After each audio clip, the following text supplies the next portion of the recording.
Ji welcome back to episode 2 of series of stock market. हमने last episode में बहुत basic बात की about bearish bullish demat account, stock market में primary secondary NSC BSC NSDL SEBI CDSL इन सब की बात की, स्टॉप लॉस की बात की, एग्जिट की बात की। बट अब हमारे डिफरेंट वेज ऑफ ट्रेडिंग कैसे हैं, हम ट्रेड कैसे कर सकते हैं, कौन कौन से वेज से कर सकते हैं। एक्चुअल में अगर राइट वेज देखे जाए तो वो आपकी स्क्रीन पे है, बट इसके अलावा भी डिफरेंट वेज होते हैं जिससे आप ट्रेड करते हैं। किसी ने फोन करके आपको टिप दे दिया, प्लीज मेरे ये आज शेयर उठेगा बाय कर ले। दूसरा, मेरा मन कर रहा है, मेरे को लगता है कि यार ऐसे ये शेयर आज ऊपर जा सकता है, मैंने बाय कर लिया। ठीक है, इनसाइडर ट्रेडिंग भी बोलते हैं कि यार किसी कंपनी से आपको इंफॉर्मेशन मिल गई और आपने उस बेसिस पे ट्रेड कर लिया। These are the wrong ways of trading in the stock market. But दो इंपॉर्टेंट एस्पेक्ट्स हैं जो जिससे आप ट्रेड करके एक्चुअल में पैसा अपने नॉलेज से कमा सकते हैं। उसमें है दो एनालिसिस, और सबसे पहले एनालिसिस है फंडामेंटल एनालिसिस, दूसरा है टेक्निकल एनालिसिस। ठीक है, तो सर ये फंडामेंटल एनालिसिस होता क्या है?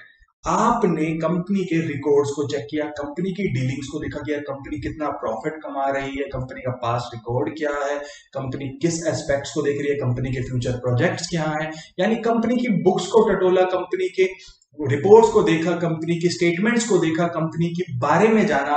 वो होता है फंडामेंटल एनालिसिस, जो कि शायद टाइम कंज्यूमिंग भी है। ठीक है, जिसमें आपको बहुत टाइम लगता है, इसलिए लोग ज्यादातर शॉर्ट टर्म में पैसा कमाने के लिए यूज करते हैं टेक्निकल एनालिसिस। टेक्निकल एनालिसिस में हम देखते हैं कुछ टूल्स एंड इंडिकेटर्स जो हमें प्राइस की फ्यूचर मूवमेंट के बारे में बताता है।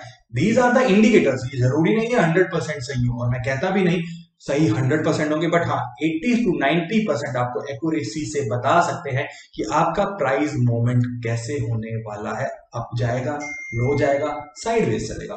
ठीक है, तो हम अपने लेक्चर्स में, अपनी सीरीज में सबसे ज्यादा बात करेंगे अबाउट टेक्निकल एनालिसिस। फंडामेंटल की सीरीज भी हम अलग बनाएंगे, टेक्निकल के बारे में हम सबसे ज्यादा बात करेंगे। तो टेक्निकल एनालिसिस कैसे किया जा सकता है? ठीक है, तो सबसे पहले टेक्निकल में जाने के लिए आपको जानना जरूरी है कैंडलस्टिक्स।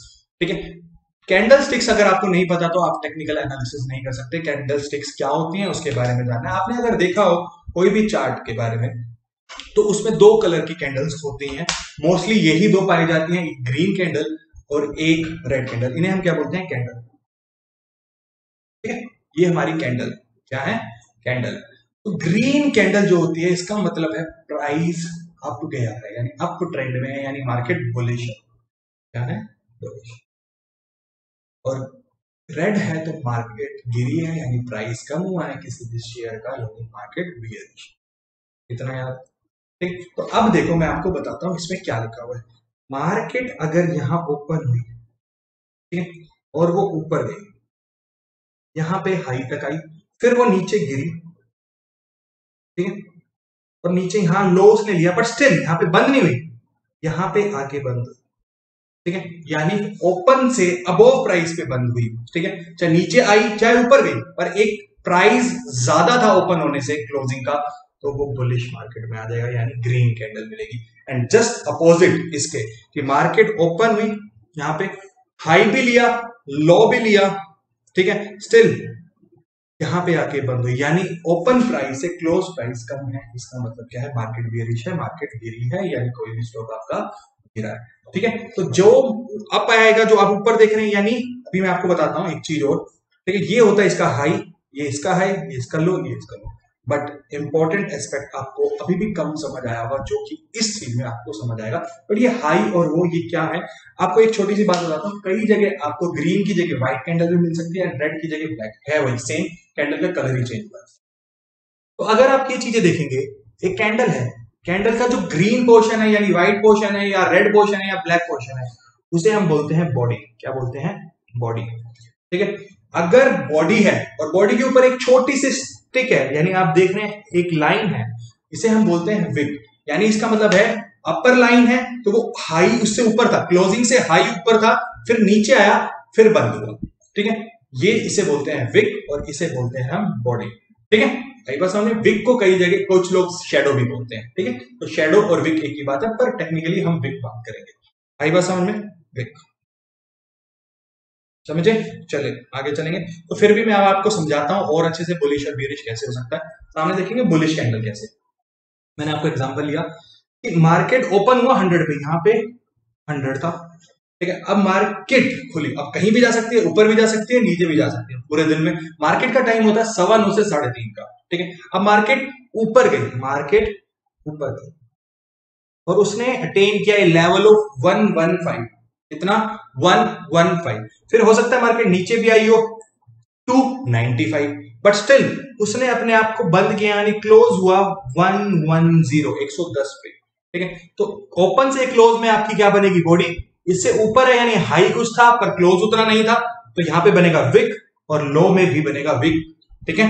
तो शेडो विक एक ही बात है, बॉडी एंड, समझ आई बात। तो अगर ओपन प्राइस से क्लोज प्राइस ज्यादा है तो बुलिश कैंडल, ओपन प्राइस से क्लोज प्राइस कम है तो बेरिश कैंडल। सेम आपको मैं एग्जांपल में दिखा देता हूं कि ओपन 100 पे हुआ, क्लोज 90 पे हुआ, तो ये क्या बनेगी यहाँ पे बेरिश कैंडल, यानी ब्लैक या रेड कैंडल। आई बात समझ में? चले आगे। जी सर चलिए। सो अब आपने बताया सर टेक्निकल एनालिसिस होता है on the basis of some tools और इंडिकेटर्स। सर ये क्या होते हैं, आपको बता देता हूं, कुछ एक एक करके हम आगे फर्दर लेक्चर्स में पढ़ेंगे। आज सिर्फ आपको एक हिंट देने के लिए कुछ टूल्स एंड इंडिकेटर्स का मैंने नाम लिखा हुआ है। RSI, ठीक है, मूविंग एवरेज, स्कोस्टिक, मैकडी, MACD बोलते हैं, मैकडी बोल देते हैं, Bollinger band, CCI, trend line, support resistance, HNS, ठीक है, डबल टॉप, ट्राइंगल, ठीक है, टावर्स। तो इसके बारे में मैंने कुछ आपको अभी नहीं बताने वाला हूं, बट कुछ के बारे में, एक दो के बारे में हिंट जरूर दे देता हूं क्या है, ठीक है। तो RSI जो मैंने बताया उसे बोलते हैं रिलेटिव स्ट्रेंथ इंडेक्स। ये 0 से 100 के बीच में होता है, ठीक है। इसका एक डिफॉल्ट लेवल होता है 70 एंड 30 का, यानी अगर आपके ग्राफ ने 70 का लेवल बोर्ड, 70 का लेवल अप लेवल उससे ऊपर ले लिया तो वहां पे ओवर बाइंग हुई, वो ओवर बोट लेवल है, और 30 से नीचे आया तो ओवर सेलिंग यानी ओवर सोल्ड लेवल आया। तो ये एक इंडेक्स होता है, हम अपने स्टॉक्स में लाइव ट्रेडिंग करेंगे और आगे की सीरीज लेके आएंगे, तो RSI के बारे में कैसे अप्लाई करते हैं उन सब के बारे में हम आपको बताएंगे। But these are the indicators, ठीक है, ये आपको इंडिकेट करते हैं। और हमने बात की इसके बाद मूविंग एवरेज की, 50 मूविंग एवरेज की, आपको बताता है अगर हम, इसमें भी टाइम फ्रेम होता है कि आप कौन सा चार्ट देख रहे हैं। लेट्स से मैं 1 डे का चार्ट देख रहा हूं, तो हमने 50 मूविंग एवरेज लगाया, तो हम लास्ट 50 डेज का क्लोजिंग प्राइस का एवरेज लेके देख रहे हैं कि हमारा ट्रेंड कैसा है। अगर आप देख रहे हैं तो यहाँ पे हमारा अप ट्रेंड है यानी राइज हो रहा है, तो मूविंग एवरेज हमें बताता है कि इस टाइम पे इस शेयर का ट्रेंड कौन सा चल रहा है, राइजिंग है या फॉलिंग है, ठीक है। उसके बाद हम बात करते हैं मैकडी की। मैकडी आपको सिग्नल देता है, MACD का मतलब होता है मूविंग एवरेज कन्वर्जेंस डाइवर्जेंस, ठीक है। तो कन्वर्जेंस डाइवर्जेंस आपको क्या से पता चलता है, आपको वो बताता है, वो सिग्नल देता है बाइंग या सेलिंग का। अगर आपको सिंपल सा हिंट, अगर दो लाइनें हैं, पहली मैकडी एंड दूसरा सिग्नल की, अगर मैकडी की लाइन ने सिग्नल की लाइन को नीचे से क्रॉस किया तो इसका मतलब है बाइंग सिग्नल, और ऊपर से क्रॉस किया तो है सेलिंग सिग्नल। इतना सा याद रखना, आगे बात करेंगे।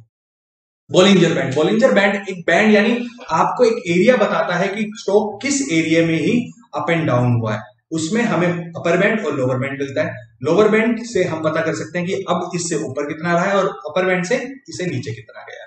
बीच में एक SMA यानी सिंपल मूविंग एवरेज 20 की पीरियड की लाइन होती है, उससे ऊपर नीचे हम इसको देखते हैं, ठीक है। उसके बाद हम बात कर लेते हैं सपोर्ट रेजिस्टेंस की।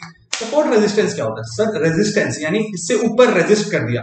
लेट्स से मैं इस पेन को, मैं कहां खड़ा हूं, एक रूम में खड़ा हूं, इस पेन को अगर ऊपर फेंकूंगा तो कहां से नीचे गिरेगा, वॉल से, वॉल सीलिंग से टकरा के नीचे गिर जाएगा, तो उसका रेजिस्टेंस लेवल है कि इससे ऊपर नहीं जा सकता, और नीचे कहां गिरेगा, फ्लोर तक, यानी सपोर्ट, वहां पे पेन उसको सपोर्ट दे लेगा। तो सपोर्ट लेवल और रेजिस्टेंस लेवल होता है जहां पे हम बता सकते हैं कि कहां प्राइस मूव कर रहा है, ठीक है।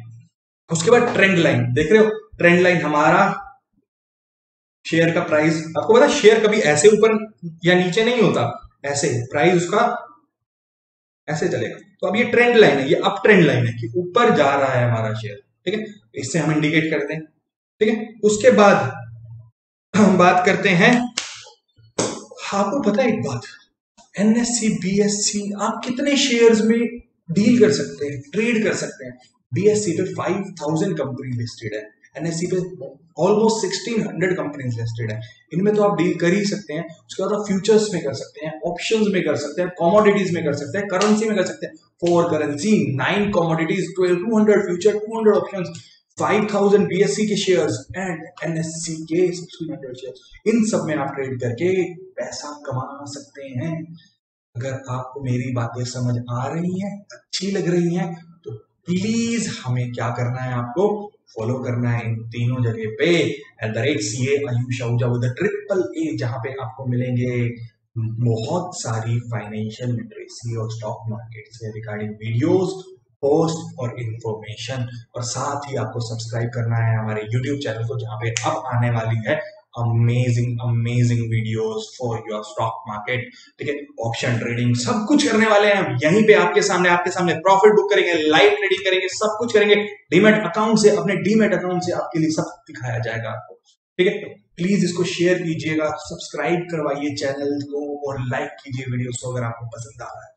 ठीक है, चलिए ये इसी के साथ आपका एपिसोड 2 भी खत्म होता है। Bye, take care.